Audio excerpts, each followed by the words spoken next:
Here are 10 problems you should know about when buying a house in Australia. And stick to the end of the video because I'll show you what to look out for.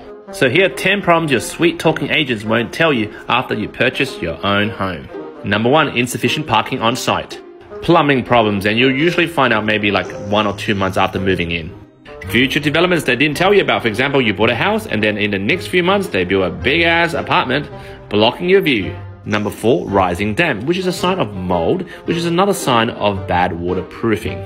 Number 5, poor TV reception, but hey, if you don't watch telly and you catch Netflix, doesn't bother you. Number 6, parking on the street is a nightmare. Number 7, my pet peeve, bad mobile phone coverage. Number 8, which relates to number 7, high-speed NBN not available, which is slow internet. Number 9, cracks on walls, which is a sign of structural damage to the building. Lastly, number 10, noisy neighbors. Now here's a few tips that I picked up during my years of investing property that you should be aware of before you buy your next property.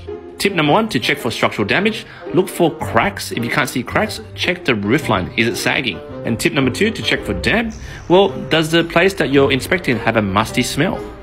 And number 3, to check for defects, I usually look for the freshly painted walls. Run your hands through and check the surface bit, because usually that is the oldest trick in the book to hide defects. Like always, bonus tip, always check the electricity board. Is it new or does it need rewiring if it's really old? And very last tip to check for plumbing issues, I usually go to their kitchen sink and put a plug on it, turn to hot, run it with hot water until it fills the sink, then pull the plug and see whether it drains. This checks 2 things. Number 1, how fast the hot water heats up. And number 2, if the water takes too long to go through the drain, it means potential plumbing issues.